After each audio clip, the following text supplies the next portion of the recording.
आज मैं आपके साथ गर्मियों की एक ऐसी रेसिपी शेयर कर रही हूँ जिसे केवल आप एक बार बनाकर रख लीजिए और पूरी गर्मी आप इसका मजा ले सकते हो। और ये है गर्मियों में सबसे ज्यादा बनाए जाने वाला आम पना। ये आम पना केवल 1 मिनट में बनकर तैयार हो जाएगा। बस बोतल में से निकालो, घोलो और पी लो। तो बस इसे हर रोज बनाने का झंझट ही खत्म। तो मैं वर्षा भावसार रसोई घर में आप सभी का स्वागत है। तो चलिए फ्रेंड्स, इस मजेदार सी रेसिपी को बनाना शुरू करते हैं। लेकिन छोटी सी रिक्वेस्ट है, अगर आज की छोटी सी रेसिपी आपको पसंद आ रही तो प्लीज वीडियो को लाइक करना बिल्कुल ना भूलें। तो इसे बनाने के लिए मैंने यहाँ पर 1 किलो कच्चा आम लिया है, यानी कच्ची केरी ली है। ये जो आम है पूरी तरह से कच्चा है। इस बात का ध्यान रखना है कि आम हमें यहाँ पर कच्चा और टाइट ही खरीदना है। तो एक बार मैंने इसे बढ़िया से वॉश कर लिया है। चलिए गैस चालू कर गैस पे एक बर्तन रखेंगे और इसके अंदर हम डालेंगे पानी। तो बस पानी हमें यहाँ पर इतना डालना है कि ये जितनी भी कच्ची केरी हमने ली है ना, बढ़िया से डूब जाए पानी में, क्योंकि इन केरियों को हमें यहाँ पर बॉईल करना होगा। तो गैस का फ्लेम मीडियम कर देंगे और इसे कवर कर देंगे और कवर कर हम इसे बॉईल करने के लिए रख देंगे। लेकिन केरी को पकाते समय इस बात का ध्यान रखना है कि इन्हें ओवर कुक बिल्कुल भी नहीं करना है। अगर आप इन्हें बहुत ज्यादा पका लोगे ना तो केरी फट जाएगी और इसके अंदर पानी जा सकता है।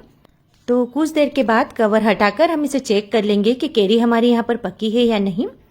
तो यहाँ पर एक केरी को हम बाहर निकाल कर हाथों से दबाकर देखेंगे। अगर बढ़िया से केरी दब रही है तो समझिए बहुत ही बढ़िया से पक चुकी है। इससे ज्यादा हम इसे बिल्कुल भी नहीं पकाएंगे, नहीं तो केरी फट जाएगी।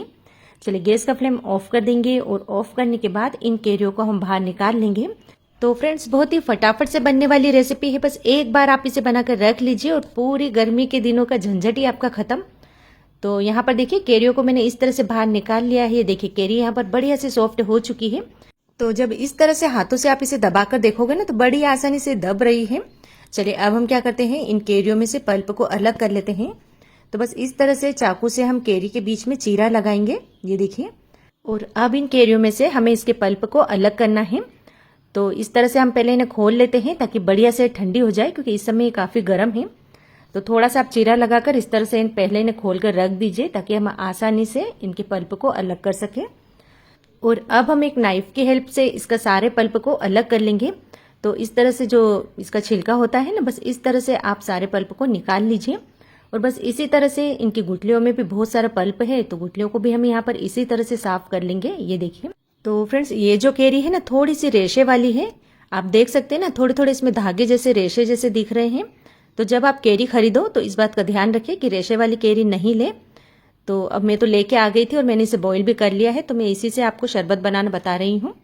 चलिए अब हम क्या करेंगे, एक मिक्सी का जार लेंगे और जार में सारे पल्प को डाल देंगे और अब हम इन्हें पीसेंगे। तो जार का ढक्कन लगा लेते हैं और इसे कुछ देर के लिए चला लेंगे। वैसे तो आप देख सकते हैं ये जो पल्प है बहुत ही ज्यादा सॉफ्ट है।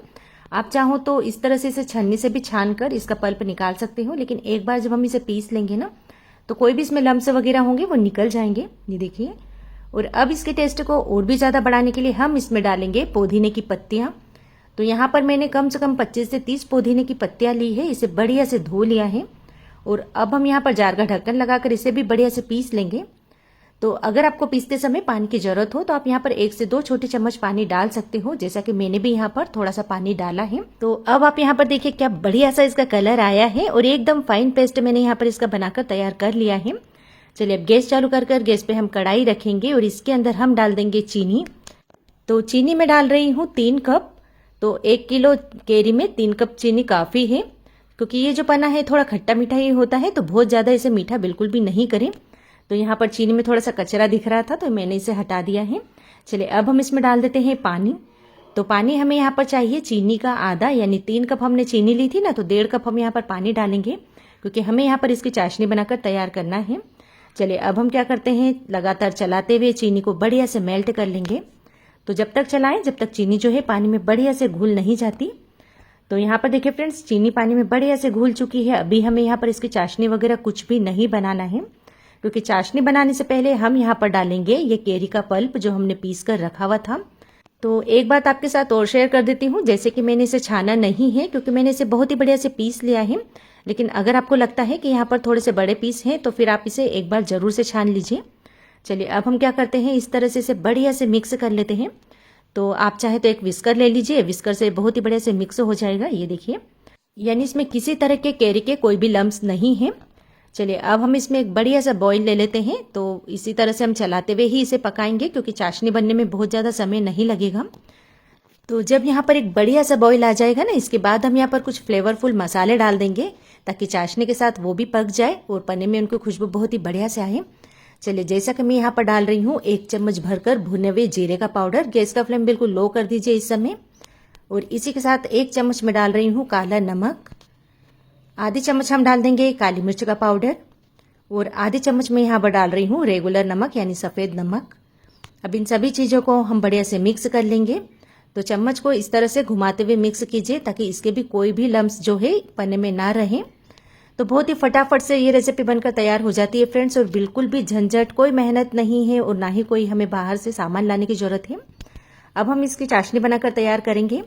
तो बस कुछ देर हम इसे इसी तरह से चलाएंगे और तब तक चलाएंगे जब तक जो इसकी चाशनी है ना एक तार जैसी दिखने नहीं लग जाती। तो ये जो चाशनी है ना बहुत ही फटाफट से गाढ़ी होने लगती है, तो कुछ देर के बाद आप इसे चेक जरूर से कर लीजिए। तो गैस का फ्लेम लो कर हम इसे एक बार चेक कर लेते हैं। ये देखिए, यहाँ पर आपको एक तार भी दिख रहा होगा, लेकिन पूरी प्रॉपर तरीके से तार नहीं बन रहा है, यानी तार बनकर टूट रहा है, यानी जो इसकी कंसिस्टेंसी है बिल्कुल परफेक्ट है। चलिए, अब हम इसमें डाल देते हैं फटाफट से 1 पिंच के आसपास ग्रीन फूड कलर। तो आपने देखा ना फ्रेंड्स कितना कम मैंने यहाँ पर फूड कलर का यूज किया है। आपके ऊपर है, आप डालना चाहे तो डाल सकते हैं, नहीं तो इसे स्किप भी कर सकते हो, लेकिन डालेंगे तो कलर बहुत ही बढ़िया से आएगा। गैस का फ्लेम बिल्कुल ऑफ कर देंगे और ऑफ करने के बाद हम इसमें डाल देते हैं नींबू का रस। तो मैं यहाँ पर पूरा 1 नींबू का रस डाल रही हूँ। तो नींबू डालने से क्या है कि हमारी चाशनी बोतल में जमेगी नहीं, यानी कई बार आपने देखा होगा ना कि बोतल में शक्कर जैसी जम जाती है, तो ऐसा बिल्कुल भी नहीं होगा।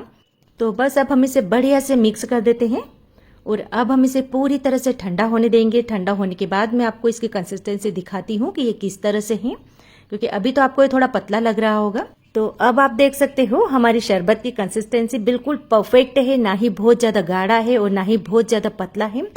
तो 100% परफेक्ट रेसिपी है फ्रेंड्स, आप इसे एक बार जरूर से ट्राई कर देखिए।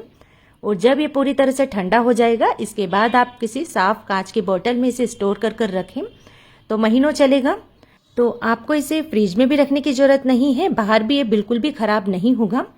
तो अपने बच्चों को बोतल भरकर बनाकर दे दीजिए अगर आपके बच्चे कहीं बाहर रह रहे हैं, पढ़ रहे हैं या जॉब कर रहे हैं। तो मैंने भी ये शरबत अपनी बेटी के लिए ही बनाया है। तो चलिए फ्रेंड्स, अब देख लेते हैं कि इस शरबत से हम कैरी का पन्ना किस तरह से बनाकर तैयार करेंगे। तो ग्लास के अंदर डाल देते हैं हमारा गाढ़ा गाढ़ा ये शरबत। तो 1/4 हिस्सा हमें यहाँ पर शरबत का लेना है और इसके अंदर हम डाल देंगे आइस क्यूब्स। और अब हम यहाँ पर डाल देते हैं ठंडा ठंडा पानी और बस चम्मच से इसे फटाफट से मिक्स कर लेते हैं।